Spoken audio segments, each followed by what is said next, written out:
साथियों, राधा कृष्ण के online portal पे आपका हार्दिक स्वागत है। मैं हूं तौफीक खान।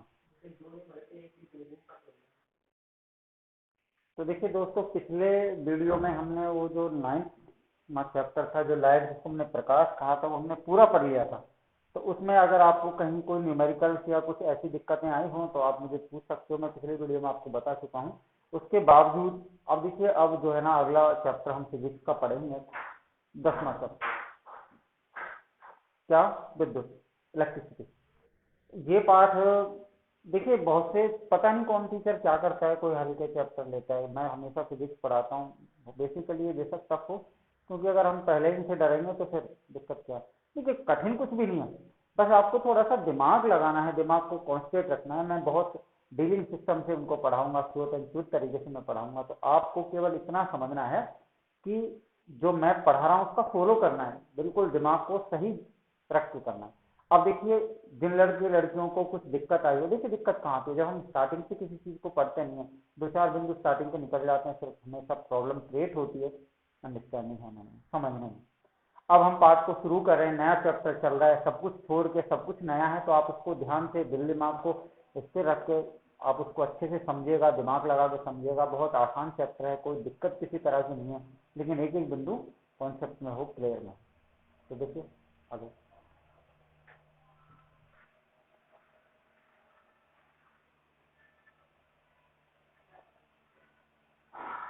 लेसन नंबर है 10, विद्युत, विद्युत धारा, इलेक्ट्रिसिटी, है ना।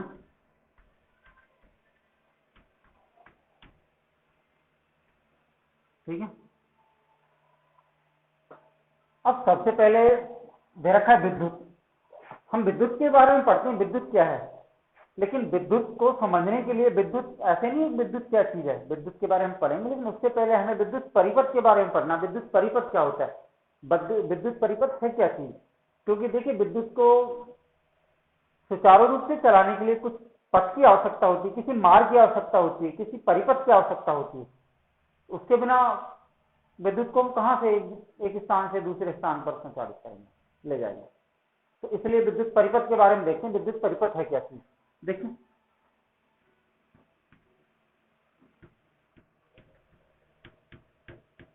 विद्युत परिपथ जब आपको समझ आएगा तो फिर हम विद्युत परिपथ के बारे में जब समझ जाएंगे तो विद्युत धाराओं को हम आसानी से पढ़ सकते हैं। देखिए, विद्युत परिपथ क्या है। देखिए, विद्युत परिपथ जो है, परिपथ का मतलब एक तरह से सिस्टम है, एक तरह का मार्ग है। कैसे, देखिए, मैंने विद्युत परिपथ, मैंने सबसे पहले एक विद्युत परिपथ बनाया है, उसमें मैंने एक प्रतिरोध लिया है। ठीक है, आप इसको हिंदी में लिखेंगे प्रतिरोध। इन सब के बारे में पढ़ेंगे हम, जब तक हमें इनके बारे में पता नहीं लगेगा प्रतिरोध क्या है, विद्युत धारा को समझने से पहले इन सब के बारे में हमें पढ़ना है। एक इसमें मैंने बैटरी जोड़ दी है, जिसको आप सेल भी कह सकते हो। एक कुंजी लगा दी, बस इतना छोटा सा मैंने विद्युत परिपथ बनाया। विद्युत परिपथ, ये प्रतिरोध क्या है, बैटरी या सेल, ये कुंजी है, इसको के से लिखता हूं, बैटरी को बी से लिखता हूं। ठीक है। अब इसके बारे में हम पढ़ेंगे, प्रतिरोध क्या है, बैटरी या सेल क्या है, इसके संकेत के बारे में हम लोग पढ़ेंगे, कुंजी क्या है। इन तीनों और भी बहुत सारी हैं, तो धारा नियंत्रक भी है, इमीटर भी है, वोल्ट मीटर भी है, ठीक है, बल्ब भी है। ठीक है, तो बहुत सारी चीजें हैं। अगर हम एक संपूर्ण विद्युत परिपथ की बात करें तो वो फिर बड़ा विद्युत परिपथ हो जाता है, लेकिन विद्युत परिपथ में बहुत सारे अवयव जुड़े होते हैं। उन अवयवों के बारे में हम पढ़ेंगे आगे, लेकिन मैं थोड़ा सा विद्युत परिपथ की परिभाषा आपको बताना चाहता हूँ। विद्युत परिपथ क्या है, देखिए, विद्युत धारा के सतत, विद्युत धारा के, विद्युत परिपथ की मैं आपको परिभाषा बताऊं, विद्युत धारा के सतत और बंद पथ को विद्युत परिपथ को, सतत ये घिरा हुआ है, बिल्कुल ये सतत पथ है। कुंजी के कौन करते हैं, पूरे इसमें करंट, विद्युत धारा प्रवाहित होने लगती है। तो विद्युत धारा का सतत और बंद पथ है, इस बिंदु बंद पथ को ही विद्युत परिपथ कहते हैं। तो अब आगे उन अवयवों को हम जोड़ेंगे, संपूर्ण विद्युत परिपथ बनाने के लिए हम अवयवों को जोड़ेंगे। आपको ये भी कुछ याद रखने की जरूरत नहीं, तो हम पढ़ेंगे बाद में, ये छोड़ो क्या है। लेकिन विद्युत परिपथ की आपको परिभाषा याद रखनी, विद्युत धारा के सतत और बंद पथ को विद्युत परिपथ कहते हैं। तो सबसे पहले आपको पहला बिंदु पढ़ना है विद्युत परिपथ। ये मैंने इसलिए बताया क्योंकि विद्युत धारा को चलाने के लिए, सुचारू रूप से बहाने के लिए विद्युत धारा को एक कुछ हमें अवयवों को जोड़ना पड़ता है। इन अवयवों को जब हम एक साथ जोड़ देते हैं, चाहे वो क्रम समांतर हो, श्रेणी हो, जब इन विद्युत अवयवों को हम एक साथ जोड़ देते हैं तो ये एक तरह का पथ जो है बंद और सतत हो जाता है। इस बंद या सतत पथ को ही विद्युत परिपथ। ठीक है, बात क्लियर। अब पढ़ेंगे कुछ इन अवयवों के बारे में। देखिए वैसे हमारे सिलेबस में इन अवयवों को बाद में दे रखा है, पहले विद्युत धारा की परिभाषा दे रखी है, ठीक है, लेकिन उनको पढ़ना जरूरी है क्योंकि जब तक इनको हम पढ़ेंगे नहीं तब तक हमें कुछ क्लियर नहीं आएगा। पहला बिंदु है, पहला हो गया विद्युत परिपथ, दूसरा है प्रतिरोध। ये प्रतिरोध क्या है, प्रतिरोध को भी हम इसमें कई बार पढ़ेंगे। प्रतिरोध क्या है, देखिए मैंने चालक तार लिया है, ये कोई चालक तार है, ये भी ठीक है। अब ये किसी भी धातु का बना सकता है, सिल्वर का हो सकता है, नाइक्रोम का हो सकता है, कॉपर का हो सकता है, जिसको तामक है। ये मैंने चालक तार लिया है, सीधा इसका नाम रख दिया मैंने इस चालक तार को, ये देखिए ये 1 मीटर लंबा है, मैंने इस चालक तार को मोड़ किस तरह से बना दिया,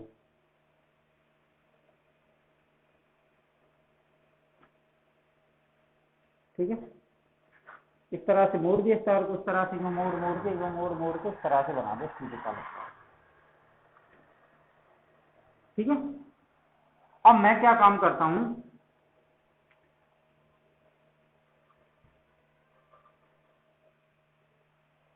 या एक काम किया, एक चालक तार तो मैंने इस तरह से दो एक ही धातु के बने, नाइक्रोम के मैंने 1 मीटर के तार लिए हैं, 1 मीटर का ये 1 मीटर का दो अलग अलग तार लिए हैं, इसको मैंने सीधा रखा और दूसरे तार को मैंने मोड़ करके इस तरह से मोड़ करके इस तरह से इसकी आकृति बना दी। अब मैं क्या काम करता हूं, इसमें विद्युत धारा करंट छोड़ता हूं, क्या छोड़ता हूं, इसमें विद्युत धारा आई प्रवाहित करता हूं। विद्युत धारा को आई से लिखते हैं, वो बताऊंगा आपको, लेकिन इससे पहले विद्युत धारा करंट प्रवाहित किया, करंट छोड़ा तो इसमें धारा एक बिंदु ए से बिंदु बी तक 1 सेकंड का टाइम भी नहीं लेती। समय की जो सबसे छोटी घड़ी है 10 सेकंड, इतना समय भी इसमें नहीं लगता। मैंने फिर इसमें धारा प्रवाहित की, करंट छोड़ा इसमें, तो हम देखते हैं इसकी अपेक्षा इसमें बहुत टाइम लगता है, यानी धारा को एक बिंदु से दूसरे बिंदु यानी ए बिंदु से बी बिंदु तक पहुंचने में बहुत सारा वक्त लगता है। अब तुम देख रहे हो कि धारा इसमें आसानी से जल्दी पहुंचेगी एक बिंदु से दूसरे बिंदु पर, कि इसमें जल्दी पहुंचेगी, बता दो। तो लाजमी है, आप कहोगे कि सर ये तार बिल्कुल सीधा है, इसमें धारा एक बिंदु से दूसरे बिंदु पर बहुत जल्दी पहुंच जाएगी, जबकि इसमें वक्त लगेगा क्योंकि तार मुड़ा हुआ है, धारा के मार्ग में अवरोध उत्पन्न हो रहा है, रुकावट उत्पन्न हो रही है, प्रतिबाधा उत्पन्न हो रही है, समझ रहे हो।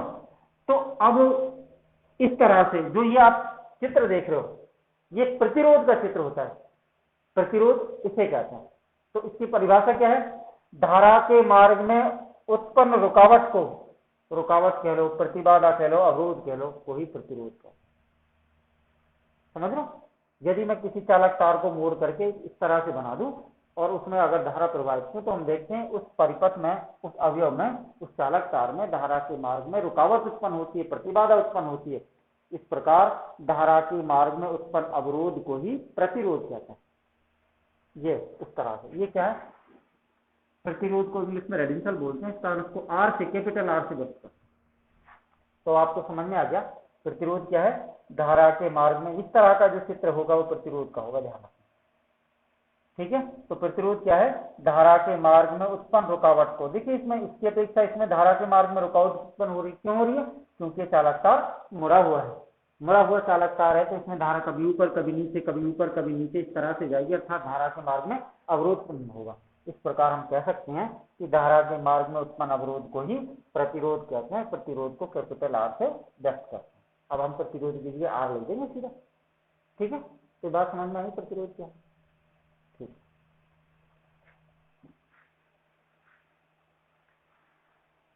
अब आते हैं विद्युत धारा पर। विद्युत धारा क्या है? तीसरा बिंदु है विद्युत धारा। ये बिंदु समझने का है क्योंकि पाठ का आधार भी है, इसको आप ध्यान से समझना, यहीं से ही ये पाठ शुरू होता है। ठीक है, विद्युत धारा क्या है, इसकी हम परिभाषा पढ़ेंगे, इसका सूत्र पढ़ेंगे, इसका मात्रक पढ़ेंगे, इसके ऊपर कुछ न्यूमेरिकल हैं उनको हम करेंगे। ठीक है, तो देखिए विद्युत धारा को समझने के लिए, विद्युत धारा कहते किसको, हमने वैसे 8वीं क्लास इसके बारे में पढ़ा है 8वीं क्लास में कि इलेक्ट्रिसिटी, जिसको विद्युत धारा क्या है, किसे कहते हैं, इसकी परिभाषा हमने पढ़ी है, लेकिन हमने पता नहीं अब आपको याद है या नहीं है, लेकिन अब हम इसको विस्तार से पढ़ेंगे विद्युत धारा क्या है। तो देखिए विद्युत धारा को समझने के लिए मैंने एक विद्युत परिपथ बनाया है। मैं इसलिए विद्युत परिपथ आपको बता चुका हूं कि धारा के मार्ग में उत्पन्न अवरोध को प्रतिरोध कहते हैं, और धारा के यदि हम क्या काम करें, कुछ अवयवों को एक साथ जोड़ दें तो धारा का बंद और सतत पथ होता है, धारा के बंद और सतत पथ को ही विद्युत परिपथ कहते हैं। मैंने क्या काम किया, एक विद्युत परिपथ का निर्माण किया जिसमें एक प्रतिरोध लगा दिया, एक बैटरी या सेल जिसको बी से मैं लिख सकता हूँ, एक कुंजी लगा दी है जिसको के से लिख सकता हूँ, चाहो तो हिंदी में लिख सकते हो, या प्रतिरोध लिख सकते हो, या बैटरी लिख सकते हो, कुंजी। ठीक है, मैं हम क्या पढ़ रहे हैं, विद्युत धारा की परिभाषा, विद्युत धारा क्या है।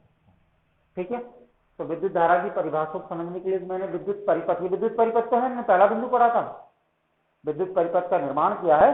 उस विद्युत परिपथ में हमने कुछ अवयव जोड़े जिनमें प्रतिरोध जोड़ा है, मैंने सबसे छोटा विद्युत परिपथ बनाया है। ठीक है, उसमें एक मैंने प्रतिरोध जोड़ा है, उसमें एक सेल लगा दिया जिसको बैटरी आप कह सकते हो। ठीक है, सेल अकेला सेल कहलाता है, लेकिन अगर मैं एक से अधिक सेलों को एक साथ जोड़ दूं या एक से अधिक सेलों को जोड़ दूं तो फिर वो बैटरी बन जाती है। ठीक है, चिन्ह क्या है बैटरी का, ये तो सेल का चिन्ह है, प्लस ये माइनस, पढ़ेंगे इसको हम। ठीक है, लेकिन अगर मैं, ये तो एक सेल है, अगर मैं एक से अधिक सेल जैसे प्लस माइनस प्लस माइनस, एक से अधिक सेलों को एक साथ जोड़ दो फिर ये बैटरी कहलाती है, इसको बैटरी कहेंगे। ठीक है ना, पढ़ेंगे इनके संकेतों को हम, जिनमें अभी बता दूंगा। तो क्या हुआ, हम पढ़ रहे हैं विद्युत धारा की परिभाषा। विद्युत धारा को परिभाषा को समझने के लिए हमने एक विद्युत परिपथ बनाया जिसमें हमने एक प्रतिरोध, एक सेल और एक कुंजी दो। ठीक है, मैं क्या काम किया, अब इस पूरे विद्युत परिपथ में किसी प्रकार का कोई करंट नहीं, कोई विद्युत धारा इसमें प्रवाहित नहीं। ठीक है,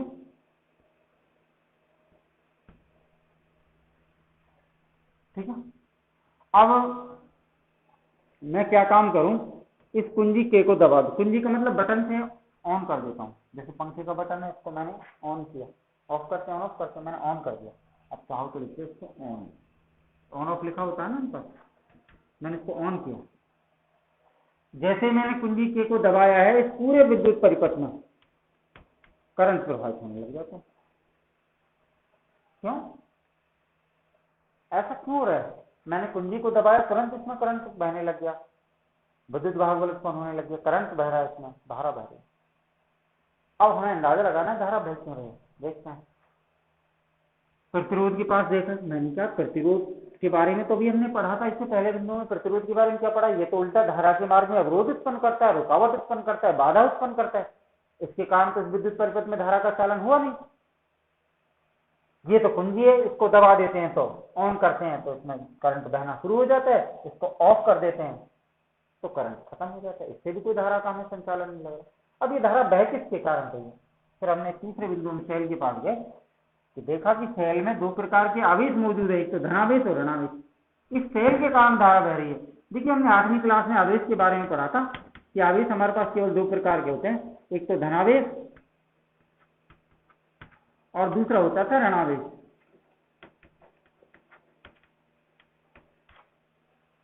इन दोनों आवेशों के कारण, भाई इस धनावेश और इस ऋणावेश, क्योंकि सेल में दोनों आवेश मौजूद है, धनावेश और ऋणावेश, इन दोनों आवेशों के कारण परिपथ में धारा बहने लग रही है। तो सेल में क्या, सेल के कारण बह रही थी, सेल में कौन मौजूद है, आवेश, और इन आवेशों के कारण ही विद्युत परिपथ में धारा प्रवाहित हो रही है। तो फिर इसको कैसे परिभाषित करें विद्युत धारा को, भाई आवेश हों, भाई एक आवेश से तो बह नहीं, अगर मैं इसमें ऋणावेश लगा दूं इसके कारण तो नहीं बहेगी। इन दोनों आवेश जब मौजूद होंगे, धनावेश भी ऋणावेश भी, तब इन दोनों आवेशों के कारण परिपथ में धारा बहने लगती है। तो इसका मतलब क्या होगा, आवेशों के प्रवाह की दर को विद्युत धारा कहते हैं, क्योंकि इन दोनों आवेशों के कारण परिपथ में धारा का चालन हो रहा है। इन दोनों आवेशों के कारण इस विद्युत परिपथ में धारा का चालन हो रहा है। इस प्रकार हम कह सकते हैं कि आवेशों के प्रवाह की दर को, आप आवेश प्रवाह की दर लिख सकते हो, आवेशों के प्रवाह की दर को विद्युत धारा, क्योंकि विद्युत धारा को इंग्लिश में इलेक्ट्रिसिटी कहते हैं, इस कारण से इसको कैपिटल आई से व्यक्त करते हैं, निरूपित करते हैं, प्रदर्शित करते हैं, इंगित करते हैं, चिन्हित करते हैं, वो कुछ भी आप लिख सकते हैं। तो आपको समझ में आया ना विद्युत धारा किसे कहते हैं? आवेशों के प्रवाह की दर को विद्युत धारा कहते हैं, क्योंकि हमने इस विद्युत परिपथ में देखा है ना इसके कारण धारा बही है ना इसके कारण धारा बही है। धारा हमेशा सेल के कारण बहती है। सेल में कौन मौजूद है? दो आवेश, एक तो धनावेश और ऋणावेश, यानी इन दोनों आवेशों के कारण पूरे परिपथ में धारा का चालन हो रहा है। अतः आवेशों के प्रवाह की दर को विद्युत धारा कहते हैं। और विद्युत धारा को आई से व्यक्त, ठीक है। लेकिन हमने देखा है कि भाई ये आवेश मैं कुंजी को 4 घंटे तक दबा के रखूं, 20 घंटे तक दबा के रखूं, 40 दिन तक दबा के रखूं, तो समय के मैं अगर इसको सेल है 10 दिन बाद 5 दिन बाद ये डिस्चार्ज हो जाएगा, निरावेशित हो जाएगा, फिर कारण इसमें धारा नहीं रहेगी। फिर इसका मतलब क्या? इसका मतलब इसकी समय के हिसाब से गणना होगी कि भाई 1 घंटे में इतना, 2 घंटे में इतना। तो ये जो आवेश है समय का सूचक है, ये बात आपको याद रखनी है। देखो कैसे, तो आपको पता लग गया आवेशों के प्रवाह की दर को विद्युत धारा कहते हैं, विद्युत धारा को आई से व्यक्त करते हैं, इतना आपको पता लग गया। ये लिखना है आपको, है ना, चित्र भी आप बना लेना है समझ में। अब इसको मिटा रहा हूं मैं, आगे देखिए विद्युत धारा का सूत्र। विद्युत धारा का सूत्र क्या है?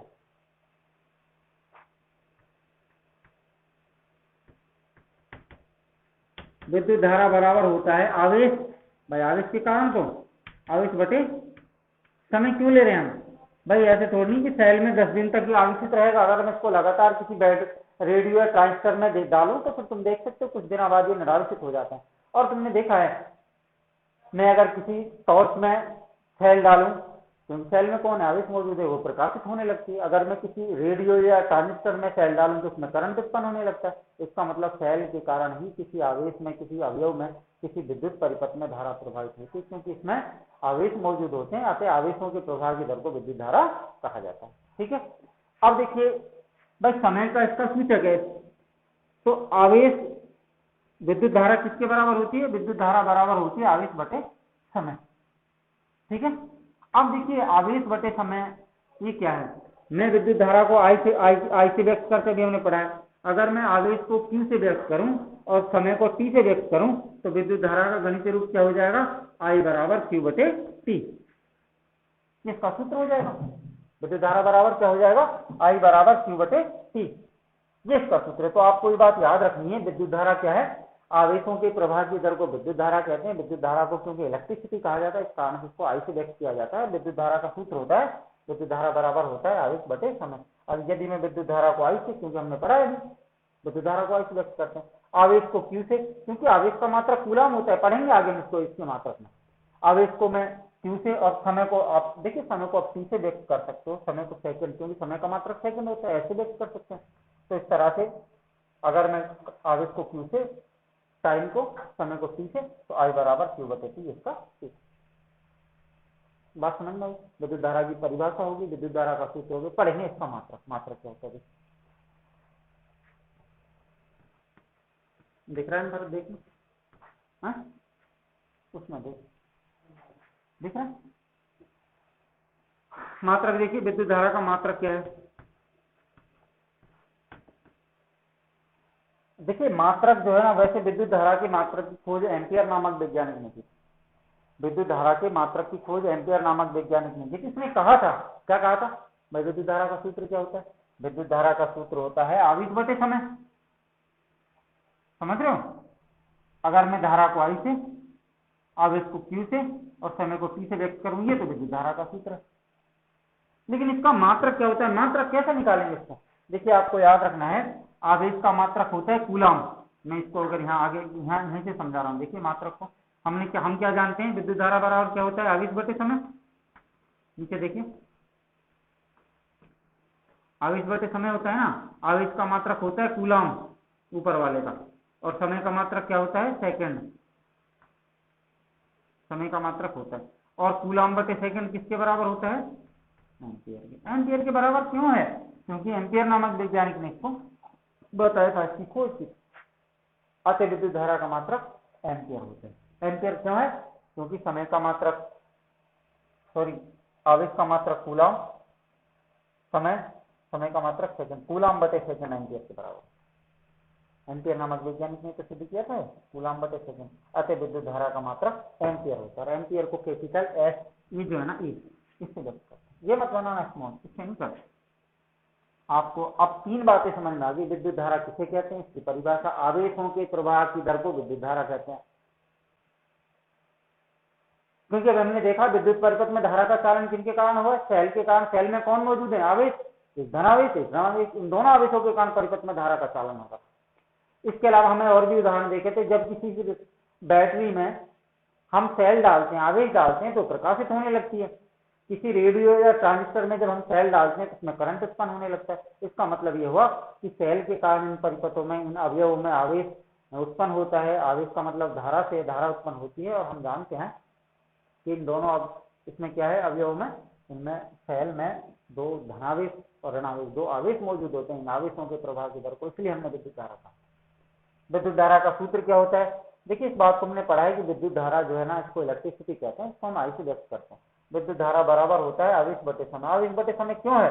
क्योंकि अगर मैं क्या काम करूं, एक सेल को, एक रेडियो को, एक बैटरी को, उसमें मैं 2 सेल डाल के इसको 2 घंटे तक प्रकाशित करने लगूं तो समय का सूचक है। बिना समय के मैं अगर किसी बैटरी या रेडियो में 50 महीने तक उन सेलों को डाल के रखूं, 40 दिन या 2 महीने तक डाल के रखूं या 6 महीने तक, तो वो सेल अपना डिस्चार्ज होते हैं। क्योंकि प्राथमिक सेल होते हैं, उनका विद्युत भाग बल 5 वोल्ट होता है, उसमें 20 उसका प्रतिरोध होता है, 20 ओम उसका प्रतिरोध होता है। अंततः वो निरावशित हो जाते हैं और उनको, वो प्राथमिक सेल ऐसे सेल के बारे में हम लोग पढ़ेंगे कि वो सेल, उनको दोबारा आवेशित यानी चार्ज नहीं किया जा सकता, उनको अंततः फेंकना पड़ता है। हाँ, अगर हम द्वितीयक सेल की बात करूं तो द्वितीयक सेलों को हम दोबारा आवेशित कर सकते हैं, चार्ज कर सकते हैं। चार्ज करने के बाद उनको दोबारा हम उपयोग में ले सकते हैं, लेकिन प्राथमिक सेलों को एक बार उपयोग के बाद फेंकना पड़ता है।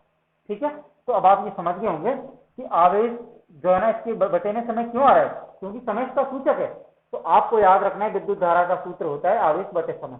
आवेश बटे समय, अगर मैं विद्युत धारा को आई से व्यक्त करूं, आवेश को Q से व्यक्त करूं, समय को C से व्यक्त करूं, तो गणित रूप क्या हो जाएगा? I बराबर Q बटे T। किसका सूत्र है? विद्युत धारा की परिभाषा होगी, इसका सूत्र होगी। बात करते हैं इसके मात्रक की। देखिए, विद्युत धारा के मात्रक को समझने के लिए इसके सूत्र से ही निकाला जाता है। वो कैसे निकाला जाता है? हमने भी विद्युत धारा का सूत्र पढ़ा था। क्या होता है विद्युत धारा का सूत्र? आवेश बटे समय। अब हम जानते हैं कि आवेश का मात्रक तो कूलाम होता है, समय का मात्रक सेकंड होता है। कूलाम बटे सेकंड किसके बराबर होता है? एम्पियर के, क्योंकि एम्पियर नामक वैज्ञानिक ने इसको सिद्ध किया था और एम्पियर को कैपिटल ए से व्यक्त करते हैं। तो अब आपको पता लग गया विद्युत धारा की परिभाषा क्या है। विद्युत धारा का सूत्र हिंदी का ये है, गणितीय रूप ये है, और विद्युत धारा का मात्रक एम्पियर होता है। ये कुछ नहीं लिखना, एम्पियर। एम्पियर को किससे लिखते हैं? तो विद्युत धारा का बिंदु क्लियर हो गया। अब इसमें एक न्यूमेरिकल ले रखा है, उसको करते हैं। देखो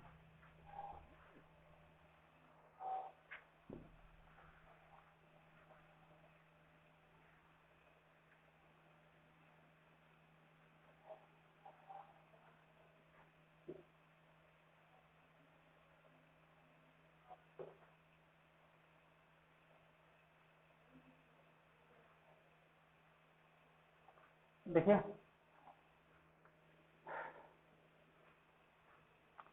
एक सेल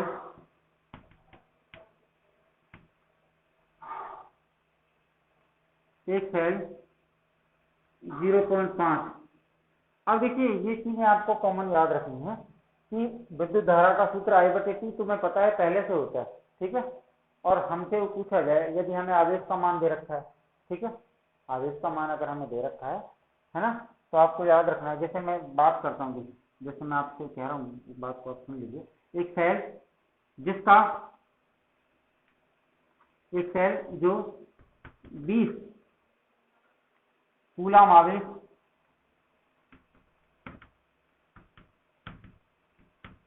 5 मिनट में,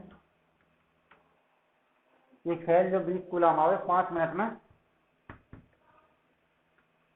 उत्पन्न करता है, तो सेल में बहने वाली धारा का मान ज्ञात करो। कुल मिलाकर विद्युत धारा तुमसे पूछो। और भी सवाल दे रखे हैं बुक्स में, तुम देख सकते हैं। अब धारा का मान ज्ञात करवा रहा है। Q का मान हमारे पास है टी का मान हमारे पास है और हम क्या जानते हैं, विद्युत धारा बराबर क्या होता है, क्यू बटे टी। क्यू का मान दे रखा है, टी का मान दे रखा है, भाग दे लेना, सिंपल सा सवाल है, इसमें परेशान नहीं। तो बेसिकली ये छोटे सवाल है, इनको तुम कर सकते हो, ठीक है। और भी मैं एक दो सवाल आप पूछ सकते हो अगर तुम्हें किताब में दे रखी हूँ। मैंने तो किताब उठाई, मुझे काफी दिन हो गए, मुझे तो याद रहा नहीं, बाकी आप देख लेना। कोई सवाल उसमें दे रखा है, वैसे दे रखे हैं उसमें सवाल, ठीक है। अब ये तो विद्युत धारा की परिभाषा हमने पढ़ ली, विद्युत परिपथ की परिभाषा हमने पढ़ ली, प्रतिरोध के बारे में हमने पढ़ लिया। अब अगला बिंदु है विद्युत परिपथ में काम आने वाले अवयव, ठीक है। विद्युत परिपथ में कौन कौन से अवयव हैं जो काम आते हैं, उनका हमें उनका सूत्र, जिसको प्रतीक भी कहते हैं, उनका चिन्ह किस तरह से होता है, विद्युत परिपथ में उसको किस हिसाब से जोड़ा जाता है, किस प्रतीक से जोड़ा जाता है, वो तुम्हें बनाना है। तो वो टेबल दे रखी है हमारी बुक में, इसको मैं बना रहा हूँ, आप इसको समझना कि विद्युत परिपथ में काम आने वाले अवयव कौन कौन से हैं और उनको विद्युत परिपथ में किस क्रम में जोड़ा जाता है और जोड़ने का तरीका क्या है, ठीक है, और उनका संकेत क्या है, यानी सूत्र किस रूप में। तो देखिए मैं लिख रहा हूँ यहाँ पे अवयव, आप यहाँ पे क्रम संख्या लिख सकते हो, है ना। अवयव का नाम, ये तुम्हें याद रखने पूछता है, वो मेरे मैथ्स कराता है, पिछले साल के पेपर में तुमने देखा होगा, मैथ्स कराया था। अवयव का नाम, अवयव का सूत्र, उसका चिन्ह और विद्युत परिपथ में किस तरह जोड़ते हैं।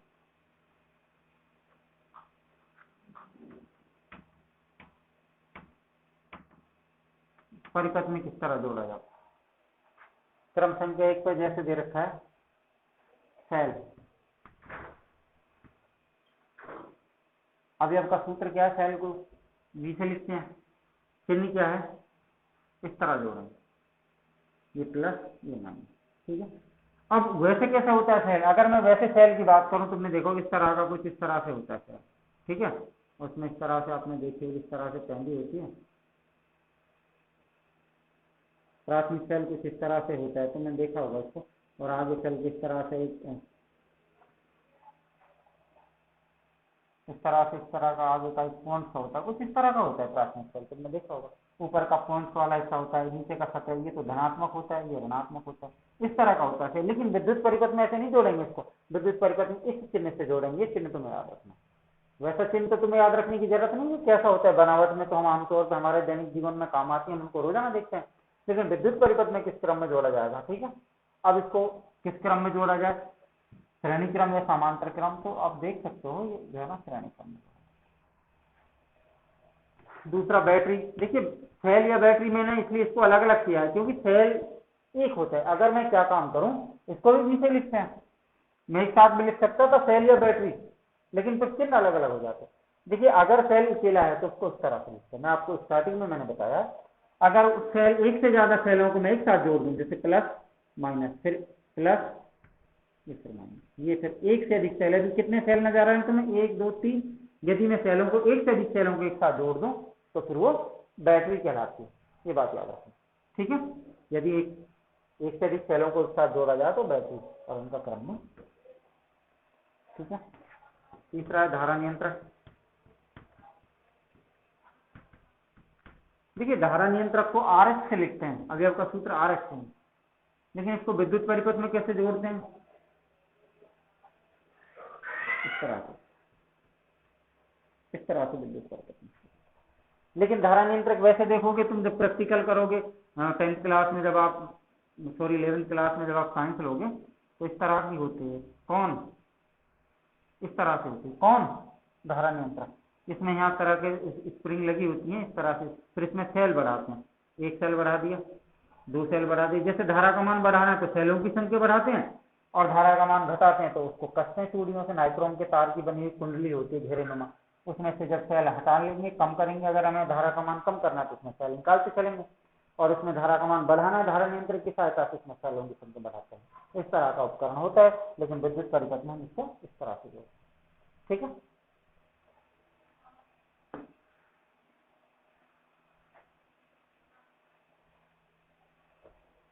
सेल, बैटरी, कुंजी, अब देखिए कुंजी भी खुली कुंजी अलग होती है, बंद कुंजी अलग होती है। चौथा नंबर है कुंजी का। कुंजी को कैसे लिखते हैं? देखिए खुली कुंजी इस तरह से होती है, मैं दोनों को बता देता हूँ। ये खुली कुंजी है, लेकिन बंद कुंजी कैसे होगी? डॉट के रूप में। इनको एक साथ लिख रहा हूँ। ये बंद कुंजी है, ये खुली कुंजी है। ठीक है। पांचवा सेल, सॉरी बल्ब।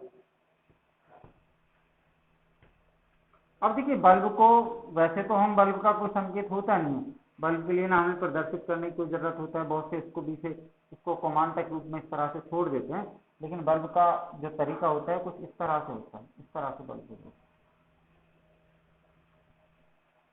कुंजी हो गई, धारा नियंत्रक हो गया, बैटरी हो गया, सेल हो गया, प्रतिरोध।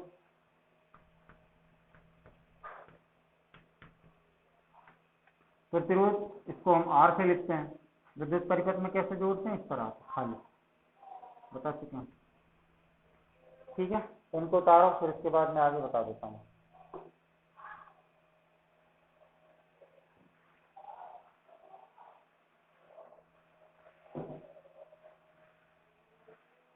वैसे हमारे 10th क्लास के सिलेबस में अगला देखिए एमीटर। देखिए एमीटर, इसका अवयव सूत्र कुछ इस तरह का होता है। एमीटर को ए होता है, जिसका चिन्ह इसको इस तरह से जोड़ते हैं, प्लस। ठीक है।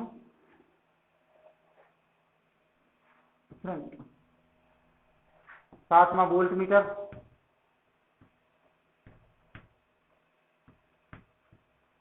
वोल्ट मीटर को वी से लिखते हैं, लेकिन इसका संकेत किस तरह से? ये लेकिन इसमें समझने वाली बात ये कि ये हमेशा समांतर क्रम में जोड़ा जाता है, ये कभी श्रेणी क्रम में नहीं जोड़ा जाता। ठीक है। तो इस तरह से ये हमारे सिलेबस में काम आने वाले 7 महत्वपूर्ण बिंदु हैं। और भी हैं 2 4 5, लेकिन उनको हमारे सिलेबस में केवल यही जो 7 बिंदु मैंने आपको, 5 7 बिंदु, 8 बिंदु जो भी मैंने बताया, तो मैं ये बिंदु आपको याद रखने हैं। ये इनका सूत्र था। इनको चिन्ह विद्युत परिपथ में, मतलब उसको हमारे विद्युत उपकरण के रूप में, अवयव के रूप में, हमको विद्युत परिपथ के रूप में किस तरह से जोड़ते हैं, वो उनके सूत्र थे। एक मीटर को जैसे हमने अभी एम्पियर को ऐसे चिन्हित करते हैं, ये मीटर को भी ये हमेशा श्रेणी क्रम में लगता है, ये हमेशा समांतर क्रम में लगता है। ये वोल्ट मीटर होता है। ठीक है तरह। तो इन अवयवों को आपने पढ़ लिया। ठीक है, इनको मिटा लेना। ये पूछ लेते अक्सर, मैथ करवा लेते हैं, है ना।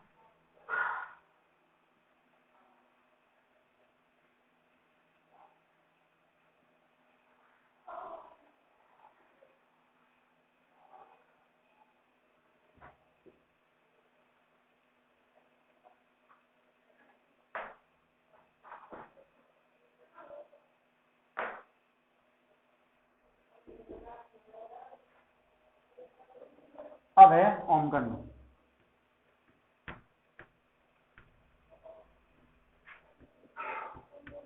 ओम्स लॉ, ये अच्छा है, महत्वपूर्ण है, थोड़ा समझना, और ये बड़ा भी है। ठीक है। ओम का नियम क्या है?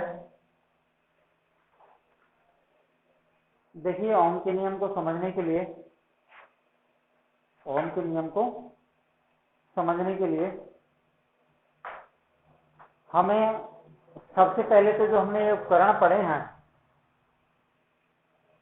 और जो संकेत हमने पढ़े हैं, देखिए इसमें हम पहले तो ओम के नियम की परिभाषा, ओम के नियम कहते किसको, उसकी परिभाषा क्या है, फिर ओम के नियम का प्रायोगिक सत्यापन करेंगे। हम सिद्ध करके देखेंगे कि ओम का नियम होता क्या है। इसको हम प्रयोग द्वारा सिद्ध करेंगे। जितना ओम का नियम होता है उसको ही हम प्रयोग द्वारा सिद्ध करेंगे।